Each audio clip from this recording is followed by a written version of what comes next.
مسجد خرد چھوٹی مسجد صبیداری ورنگل میں عبدل جلیل خان اور نوجوانان محلہ کے زیر اہتمام بزم پابندی نماز فجر کی جانب سے طلبائے اہل محلہ مسجد خرد کے لیے ایک بابرکت جلسہ تقسیم انعامات منعقد کیا گیا، جو گزشتہ روز بعد نماز مغرب عمل میں آیا۔ اس موقع پر نماز فجر کی باقاعدہ پابندی کرنے والے طلبہ میں سے 10 طلبہ کو برانڈ نیو سائیکل بطور تحفہ پیش کی گئی تاکہ دیگر طلبہ کی بھی حوصلہ افزائی ہو۔ اس پروگرام کا بنیادی مقصد طلبہ میں خصوصاً نماز فجر کی پابندی کو عام کرنا، دینی شعور کو بیدار کرنا اور نئی نسل کو مساجد سے جوڑنا تھا۔ جلسہ کے مہمان خصوصی مولانا مفتی عمر عابدین قاسمی مدنی نے اپنے خطاب میں طلبہ کو نماز کی اہمیت، وقت کی پابندی اور دینی و اخلاقی اقدار کو عملی زندگی میں اپنانے کی تلقین کی، جبکہ بعد ازاں انہوں نے میڈیا سے بات چیت کرتے ہوئے کہا کہ ایسے اصلاحی پروگرام معاشرے میں مثبت تبدیلی لانے میں اہم کردار ادا کرتے ہیں۔ اس موقع پر پروگرام کی صدارت مولانا فصیح الدین قاسمی نے کی، جبکہ نگرانی مقصود احمد خان اور حسن الدین نے بحسن و خوبی انجام دی۔ مہمانان اعزازی مفتی ذکریہ قاسمی، ڈاکٹر انیس صدیقی، شاہد مسعود، مولانا منور حسین قاسمی، ڈاکٹر عرفان مجاہد، محمد سراج اور محمد سردار نے اپنے خطابات میں اصلاحی و اخلاقی پہلوؤں پر روشنی ڈالتے ہوئے اس طرح کے پروگراموں کو وقت کی ضرورت قرار دیا۔ پروگرام کے اختتام پر شرکاء نے اس اقدام کو سراہتے ہوئے اسے ایک مثالی قدم قرار دیا۔ دیکھ کر کہ یہ نمازی بچے ہیں، یہ آج کے بچے کل کے بڑے اور ہمارے لیے رول ماڈل بننے والے ہیں۔ میں اس مسجد کے کمیٹی کے ذمہ داروں کو مبارکباد دیتا ہوں، اور جنہوں نے بھی اس کو اسپانسر کیا ہے وہ قابل مبارکباد ہیں کہ ان بچوں کو نماز کی طرف راغب کرنے کے لیے ایک بہت ہی اچھا قدم اٹھایا ہے، وہ بھی جبکہ سرما کا موسم چل رہا ہے۔ اس موسم میں جبکہ بڑے بھی آنے کے لیے آگے پیچھے ہوتے ہیں، یہ بچے ننھے منھے بچے نماز کی پابندی کیے ہیں، بتایا گیا ہے، بہت ہی اچھی بات ہے، الحمدللہ۔ دراصل نماز ہم پر فرض کر دی گئی ہے، 5 نمازیں ہر مسلمان پر فرض ہیں، کسی بھی حال میں نماز کو چھوڑ نہیں سکتے۔ کھڑے کر اگر پڑھ نہیں سکتے تو بیٹھ کے پڑھیں گے، بیٹھ کر نہیں پڑھ سکتے تو لیٹ کر بھی پڑھنے کا حکم ہے، لیٹ کر ہاتھ بھی نہیں اٹھا سکتے، اشاروں سے پڑھنے کا بھی حکم ہے۔ بہرحال نماز کسی صورت میں معاف نہیں ہے۔ تو اس لحاظ سے نماز کی اہمیت کو بتانے کے لیے جو اقدام اٹھایا گیا ہے یہ قابل مبارکباد ہے، اور وہ بھی فجر کی نماز۔ فجر کی نماز میں جہاں میں جاتا ہوں، میں سمجھتا ہوں 1 یا 2 بچہ جو ہے نظر آیا ہے آج صبح کی فجر کی نماز میں مجھے، میرے اپنے محلے کی مسجد میں۔ چونکہ میں مصروفیت کی وجہ سے شاید کوئی دوسری نمازیں کبھی کبھی چھوٹ جاتی ہیں، مگر فجر کی نماز میں نہیں چھوڑتا۔ اور کوئی پوچھیں مجھے کہ آپ کی کامیابی کا راز کیا ہے، تو میں فجر کو ہی بتاؤں گا، اس لیے کہ میں فجر کو جو ہے اب شروع کے دنوں سے جو ہے میں کبھی چھوڑتا نہیں تھا، اور الحمدللہ کوشش بھی یہ کرتا ہوں کہ کبھی ہم تہجد کو بھی اٹھے، اللہ تعالیٰ سے گڑ گڑائے، مانگے۔ میں ان بچوں سے جو ہے میں گزارش کرتا ہوں، ان کو بتانا چاہتا ہوں کہ زندگی میں اگر کامیابی چاہتے ہیں تو فجر کو جو ہے آپ اٹھنا لازم بنا لیجئے۔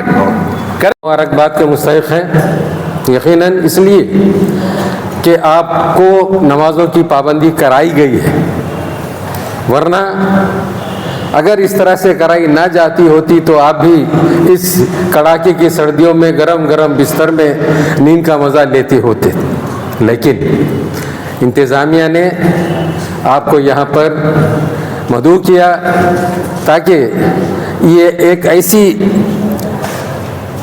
بابرکت چیز ہے نماز پڑھنا۔ یہ نماز ساری دنیا میں جب سے انسان پیدا ہوا اور ہمارے نبی حضرت محمد مصطفیٰ صلی اللہ علیہ وسلم کی بعثت ہوئی، اس سے پہلے کسی کو بھی یہ نماز عطا نہیں ہوئی۔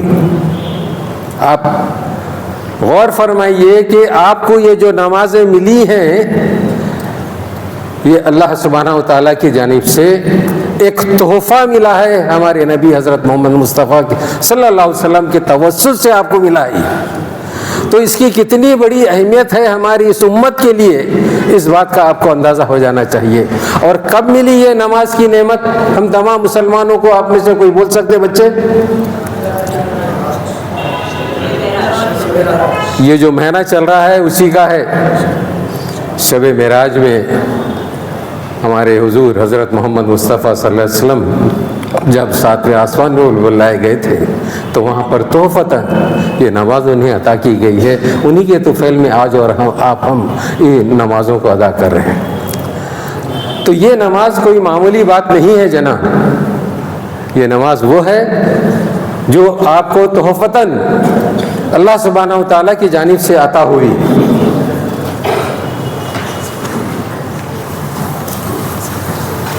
ہمارے درمیان مہمان خصوصی بھی آ چکے ہیں، بس دوسری جو بات آپ کو اپنی گٹھی میں باندھ دینا ہے، نماز تو آپ کو جنت میں لے جائے گی، لیکن چند اور اشخاص ہیں، چند اور افراد ہیں، وہ بھی آپ کی جنت کی ضمانت دینے والے ہیں۔ اور وہ کون ہے؟ آپ کے والدین، آپ کی ماں اور پھر آپ کے والد محترم۔ ماں کے قدموں کے نیچے جنت ہے اور باپ اسی جنت کی کنجی کا کہ اس کے پاس جنت کی کنجی ہے، جنت کا دروازہ ہے وہ۔ تو اس بات سے اندازہ لگا لیجئے آپ کہ نماز کے علاوہ بھی آپ کے اوپر یہ بھی فرض عائد ہو جاتا ہے کہ اپنے والدین کی خدمت کریں، اور اس خدمت کے عوض بھی آپ کو جنت نصیب ہونے والی۔ تو واقعی قابل تعریف ہے کہ 3 مہینے سے ان بچوں کی نماز فجر کی پابندی ایک تشویق اور ایک ترغیب کے لیے ہے۔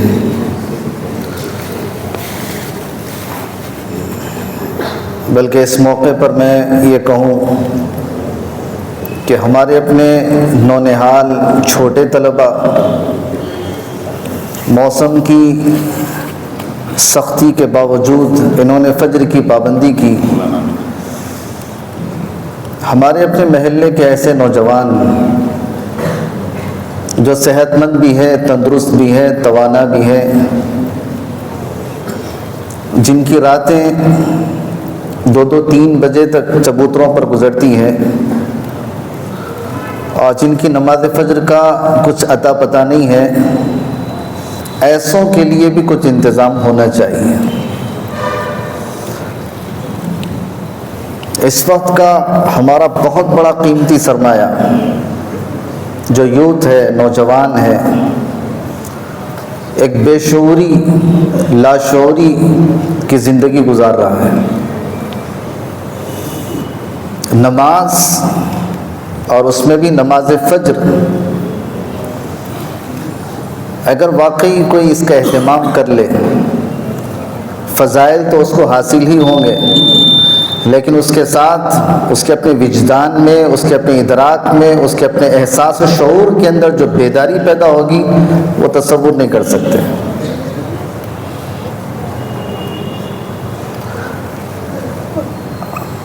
قوم کو صرف فجر کی اذان رات کی نیند سے جگانے کے لیے کافی نہیں، بلکہ ان کی اپنی بے حسی کی نیند سے بھی جگانے کی ضرورت ہے۔ ہماری اپنی بڑی بڑی مسجدیں فجر کی نماز کے اندر ویران ہوتی ہیں، صفیں ماتم کرتی ہیں کہ کاش 2-4 مصلی، 2-4 نمازیوں کا اضافہ ہو جائے۔ بعض ایسے اطراف کی مساجد ہیں جہاں پر صرف امام اور مؤذن ہوتے ہیں۔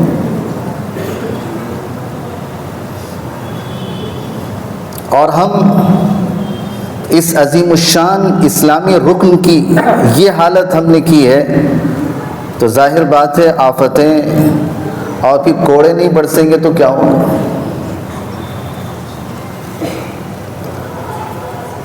آپ علیہ الصلاۃ والسلام نے نماز فجر کے سلسلے میں فرمایا کہ من صلی الصبح فی جماعہ، اگر کسی نے جماعت کے ساتھ صبح کی نماز پڑھی فہو فی ذمۃ اللہ، وہ اللہ کی حفاظت میں ہوتا ہے۔ ومن اخفر ذمۃ اللہ کبہ اللہ لوجہہ، اگر کسی نے اللہ کی حفاظت میں آئے ہوئے شخص کو ستائے گا، اللہ تعالیٰ اس کو اوندھے منہ جہنم میں ڈالیں گے۔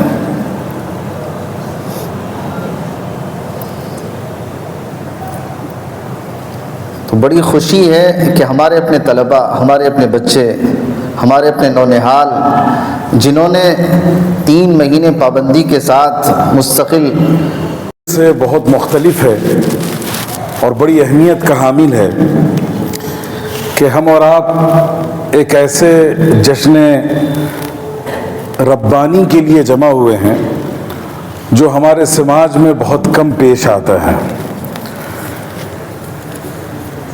یہ موقع مسجد خود کی طرف سے فراہم کیا جانا کہ جو بچے کمسن لڑکے جماعت کے ساتھ نماز فجر ادا کریں گے ان کو انعام سے نوازا جائے گا۔ بڑے خوش نصیب ہیں وہ طلبہ جنہیں آج یہ انعام دیا جا رہا ہے، لیکن سینکڑوں کی تعداد اور زیادہ ہونی چاہیے تھی اور انعام یافتگان کی تعداد بھی اور زیادہ ہونی چاہیے۔ انشاءاللہ یہ پہلا فیز ہے، امید ہے آگے چل کر اس میں اضافہ ہوگا، سائیکلیں بھی بڑھیں گی اور انشاءاللہ سائیکل پانے والے بھی بڑھیں گے انشاءاللہ۔ تو جن بچوں کو آج سائیکل ملنے والی ہے انہیں اس کا پتہ ہے، وہ اپنے ہاتھ اٹھائیں۔ اچھا ڈسکلوز نہیں ہوا ابھی، اچھا ٹھیک ہے۔ جو سارے بچے یہاں بیٹھے ہیں میں آپ سے بات کر رہا ہوں وہ یہ ہے، میرے ساتھ ایک جملہ بولیے، ایچ ون، زور سے، اتنے آہستہ آواز میں نہیں، شور ہونا چاہیے پورے محلے میں، زور سے بولو، ایچ ون برنگ ون۔ یہ جو آپ بیٹھے ہیں یہاں، آپ میں سے ہر ایک آپ کا جو کلوز فرینڈ ہو، چاہے آپ کا ہمسایہ ہو، پڑوسی ہو، آپ کا رشتہ دار ہو، آپ اس کو اپنے ساتھ لے کر آئیں گے۔ تو وعدہ کر رہے ہیں آپ سب انشاءاللہ؟ کیا وعدہ کیا ہے ہمارا؟ ایچ ون برنگ ون انشاءاللہ۔ تو اگلی بار جب یہ پروگرام ہوگا تو یہ پوری مسجد بھری رہے گی انشاءاللہ، انشاءاللہ ٹھیک ہے۔ چلیے دوسری بات، بچوں کو میں ان کو ایڈریس کرنا چاہتا ہوں، خاص طور پر آپ کے ساتھ ایک ظلم کیا ہے ہم بڑے لوگوں نے، اور خاص طور پہ ہم مولویوں نے، بات سمجھ رہے ہو ہماری؟ تو اس جرم کی معافی مانگنے کے لیے میں اصل میں آیا ہوں ہم سب کی طرف سے۔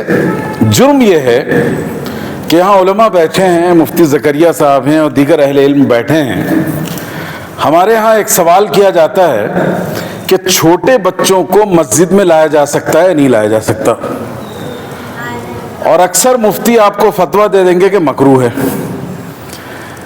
لیکن آپ کو بتا دوں یہ سوال نہ رسول اللہ صلی اللہ علیہ وسلم کے دور کا ہے، نہ یہ جواب رسول اللہ صلی اللہ علیہ وسلم کا ہے۔ یہ سوال خلفائے راشدین کے دور کا نہیں ہے، بہت بعد میں 3-4 صدی گزرنے کے بعد لوگوں نے یہ سوال پیدا کیا اور اس کا جواب بھی اپنے حساب سے دے دیا۔ رسول اللہ صلی اللہ علیہ وسلم کو بچوں سے اتنا پیار تھا، اتنی محبت تھی کہ آپ صلی اللہ علیہ وسلم بچوں کے لیے کچھ بھی کر گزرتے تھے۔ بات سمجھ رہا ہوں؟ مثال کے طور پر اگر آپ نے یہاں شرارت کی تو ہم جیسا کوئی مولانا ہوگا تو آپ کی پٹائی کر دے گا، لیکن رسول اللہ صلی اللہ علیہ وسلم ایسا نہیں کرتے تھے۔ وہ اتنا پیار کرتے تھے بچوں سے کہ بچوں کی شرارت سے بھی محبت ہوتی۔ کیسے؟ میں آپ کو 2-3 مثالیں دیتا ہوں۔ دیکھیے، سب سے پہلی بات رسول اللہ صلی اللہ علیہ وسلم نے کہا کہ مسجد میں یہ جو صف بنے گی نا امام کے ساتھ، تو پہلے بڑے لوگوں کی، مردوں کی صف بنے گی، ٹھیک ہے؟ اور اس کے بعد یہ نہیں کہا کہ اس کے بعد فوراً عورتوں کی صف بن جائے گی، بلکہ کہا اس کے بعد بچوں کی صف بنے گی۔ بات سمجھ رہے ہیں آپ؟ تو آپ کو پیچھے نہیں رکھا رسول اللہ صلی اللہ علیہ وسلم نے، بلکہ آگے رکھا۔ ایک بات یاد رکھیں گے آپ صلی اللہ علیہ وسلم نے کہاں رکھا؟ آپ کو آگے رکھا۔ دوسرا واقعہ میں آپ کو بتاؤں، فجر کی نماز میں سب سے چھوٹی صورت پڑھنی چاہیے نا، پھر کافی لمبی طوال مفصل جو قرآن کی سب سے لمبی صورتیں ہیں وہ صورتیں اصل میں پڑھی جاتی ہیں کس میں؟ نماز فجر میں. لیکن آپ کو حیرت ہوگی، ایک بار رسول اللہ صلی اللہ علیہ وسلم نماز پڑھا رہے تھے، فجر کی نماز پڑھا رہے تھے، اور پڑھاتے پڑھاتے اچانک کسی بچے کے رونے کی آواز آئی. آپ جیسا کوئی چھوٹا بچہ رہا ہوگا، ٹھیک ہے، روتے ہو نا تم لوگ چاکلیٹ کے لیے، بسکٹ کے لیے، گفٹس کے لیے. تو کوئی بچہ رو رہا تھا، اپنی ماں کے ساتھ آیا ہوا تھا. تو آپ صلی اللہ علیہ وسلم نے والعصر اور انا آتینا اور والعصر کے اوپر نماز ختم کر دی، نماز فجر. کس کے لیے؟ بزرگوں کے لیے نہیں، کس کے لیے؟ آپ بچوں کے لیے.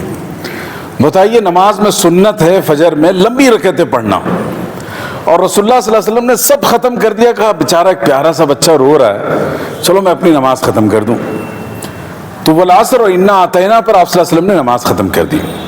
آج کے اس تقسیم انعامات طلباء محلے مسجد خود صوبیداری کے اس جلسے میں ہمارے محترم جلیل خان صاحب کی تحریک پر، کمیٹی کی مسلسل جدوجہد پر یہ جلسہ ہمارے عزیز پیارے بچوں کی، نونہالوں کی ہمت افزائی کے لیے منعقد کیا گیا. اور اس جلسے میں ہماری خوشی اور مسرت یقیناً بڑھی، اور ہمیں بصیرت افروز خطاب سے مستفید ہونے کا موقع ملا